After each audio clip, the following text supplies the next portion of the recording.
Good afternoon. Lesvos, December 2015.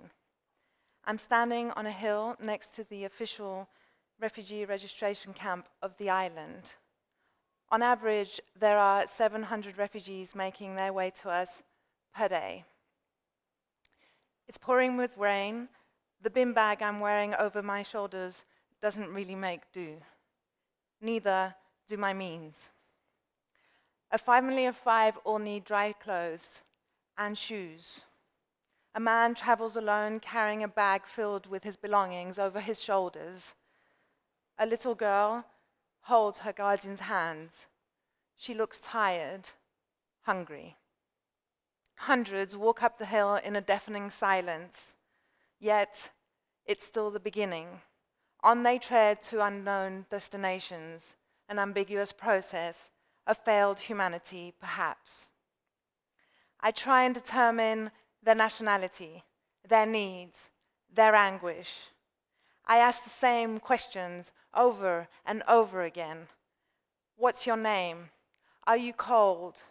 How long have you been traveling? Did you get a registration ticket? What's your number? How many of you are traveling together?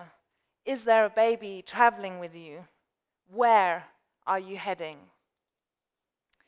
My return from Lesvos has left me very much on alert about the development of the refugee crisis.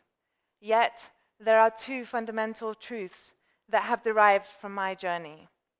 On the one hand, are the remains of my experience, the memories, the people I touched, the friendships that I created, the humanity that I embraced. And on the other is a message about the very act of volunteering itself, an act I truly believe can make a difference on a personal level, but also on a global one. As European policies violate human rights and move further and further away from any kind of humanistic approach to one of the biggest crises our world is facing in decades, it is solely when I look back at distinct moments whilst at the better day for Moria refugee camp that my ultimate frustration is replaced by an overwhelming feeling of tenderness, a woven basket, if you like, filled with emotions of all sorts: joy, sadness, frustration, satisfaction, endurance, dignity, shame. You see, it might be easy to try and build an idea about what it's like out there. The photos the media drenches us with are pretty much self-articulate. We have had children drowning on our shores, not very far away from here. But how can I put into words Wes' embrace after she mimed the loss of her 8-membered family while on a 2-year journey that eventually led her into my arms? How can I forget 3-year-old little Amir's impertinent allure as he slipped on a pair of size 25 blue and orange Adidas trainers, which he refused to take off, even though they were a size too small for him? How can I still not find the correct echo to respond to Mohammed's implausible question, is Germany full? These notions, however, may lend a hand to explaining why time stood still in Moria. Daily life there was very much unpredictable. Visions were hard to materialize, sole reason being that realities changed by the hour, events haven't happened by the minute, and needs rarely ceased to exist. Yet, within this physically internal, demanding turmoil is also where one of the purest forms of humanity exudes its potentials. This is very clear when every morning a group of refugees, join me to collect the countless paper cups and cups of soup that relieved their hunger and thirsts the night before. None of us would shy from lifting the dozens of silver and golden hypothermia blankets that only exasperated the number of people that were coming through these premises, hanging the countless wet clothes left behind after being exchanged for dry ones, only pointed at the number of refugees which each and every refugee took to cross the seas over and come to us.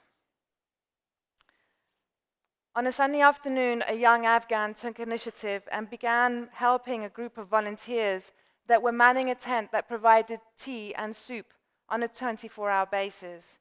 He'd carried barrels of water from the tip of the hill to us in order to prepare the soups. By nightfall, he stood proud beside us and handed out bottles of water as we distributed cups of soup. Returning to serve breakfast the following morning, Amir Rosé was already in place. He was already there, ready to help, even before any of us had arrived. But this time, he wasn't alone. I smiled at the lady standing next to him as we realized that we were actually the same age. Little did I know, it was Amir Rosé's mother. She was 35, Amir Rosé was 22. In the tent, Wida sang Afghan songs as we chopped garlic to prepare an Afghan soup for the camp. It's very difficult to transmit the awe I felt as the translator transmitted Wida's joy, because having left her daughter and husband behind in Kabul, Wida hadn't gotten her hands dirty for the past 2 months. For a moment there, I felt that Wida had found a purpose again. For a moment there, Wida was human. That was the moment that I accepted the short-term nature of our offerings on these camps. Imprinted in my soul are moments of pure coexistence, where the very present abolishes the tragedy of these camps' realities and induces a distinct compassion for one another I had, up until then, not really laid my hands on. Somewhere here is also where I integrally grasped the very core of volunteering. This is where I began treasuring the sheer exchange that is provided through reaching out to people in need. A lot of our work stemmed from communicating with refugees and providing them with the very basics: food, water, warm clothes, toothbrushes, underwear.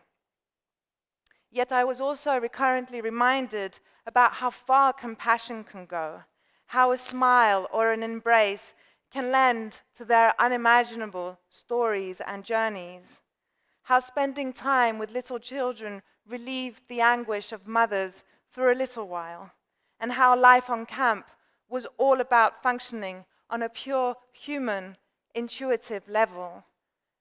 We all needed and we all need each other in order to make a difference. It is also here where I encountered a group of dedicated, selfless, independent individuals who strive to work along the state, the Greek state in this case, and other NGOs who can only work on government premises. Within the official camp, a place we eventually called the inside because there was very little collaboration between us, the Greek state, UNHCR, Mercy Worldwide, and other NGOs focused on providing help for Syrian and Arabic-speaking refugees because that was the initial influx, that was the initial need. But eventually, as some of you will already know, there were also hundreds of people coming from other countries, from countries like Afghanistan, Iran, Pakistan, who didn't get any form of humanitarian aid. These people were left without any guidance, without any health care, without any form of aid in a privately owned field on a hill, a place we initially called the Afghan Hill because predominantly it was mostly people coming from Afghanistan, a place we referred to as the outside, a place we referred to as the Better Days for Moria camp, because truly that was our aspiration, making better days for these people. Assisting these people from the outside without the proper infrastructure, without the proper means and ever-changing policies and procedures was, needless to say, a challenging experience, because most of us were unexperienced and learning as we went along, because once money began to flow into this camp, our coordination and vision was crucial. But being shut out from any official boundaries was also infuriating. For as much as I can understand the need of having a single authority to lead the way, the truth was that the help that was provided from the inside wasn't enough. Taking into account the immensity of the crisis and drawing lines in between migrants, economic migrants, and refugees may have some logic from where we stand. It may sound right, the right thing to do from afar. But the truth is that once on location, defining who to help and who to close a blind eye to is not and should not be an option. Since my return, I've been playing with these ideas of the inside camp versus the outside camp, and the independent volunteer versus the official volunteer.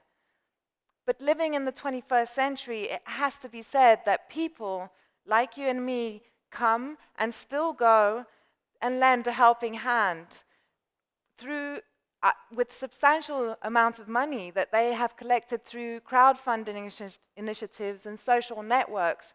And more than often, they come in groups in order to try and make a difference also. I have to wonder why and how could these two forces work together, how the inside and the outside camp could find ways of collaborating and coming together, and how the independent and official volunteer could work together towards a common drive. On my last night, I waved goodbye to Naim as he entered the ferry taking him to Athens. After almost 2 years, I was witnessing Naim's sheer dedication to get to Germany after he witnessed his father and brother shot in front of his eyes. Sitting by the campfire before making his way to the marina, I had instigated at the notion that the borders were even back then beginning to close down, and that his journey was very much ambiguous. His sheer glance told me that there was no going back for him, though. He was moving ahead. I pulled out some money in order to assist him in his ambiguity, and at first he accepted it, but quickly refrained from taking it. He pointed at a tent below us and told me the story of the family that was sleeping inside the tent. Mother, father, and 4 children under the age of 8 had been living in that tent indefinitely due to the lack of 60 euros per person they needed in order to board the ferry to Athens and move along on their journey. He preferred that I give them the money, but I insisted, and I gave half to him and half to the family. This fairness gained ground, and as we parted, he made sure that I knew that his appreciation for me, for all the volunteers, wasn't about the money. It was about our hearts. I was overcome by his courage, his righteousness, his serenity and compassion for the other, regardless of the journey that he was handed. What an example to find amidst goodbyes.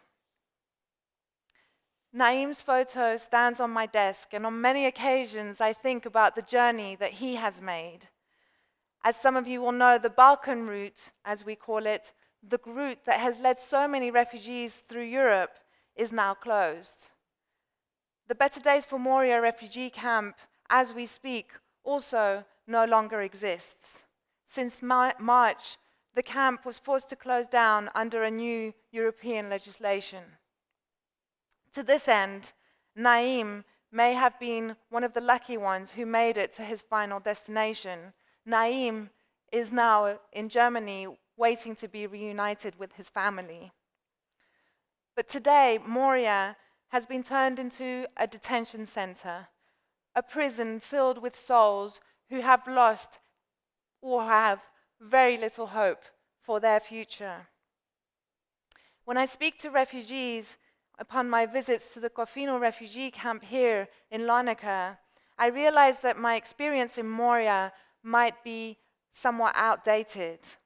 How governments will deal with these displaced people, whether they are in detention camps, or at the Macedonian borders, still remains to be seen. But what we have to acknowledge is that currently there are some thousands of refugees who are making Europe their home and who will be and are part of our future generation. These people are here to stay with us. I sometimes envision the potential of Amir becoming my daughter's classmate in university one day. Don't laugh, because this is possible. To this end, what I personally need to make sure of before this happens is that my daughter understands and becomes very much aware of Amir's journey, and that Amir finds a balanced place within our realms, even though he might be wearing a pair of brand new Adidas trainers. I want to believe that most of you would agree at the complexity of the issue that I'm addressing, and that the first steps that have to be made in order to solve it is to solve our wars. But in the meantime, while policies are being revisited, our human values can still be at play. Quite precisely, I believe that this is perhaps one of the only means we have to make a difference. Leaving Mytilene Airport, I instinctively bought myself a souvenir.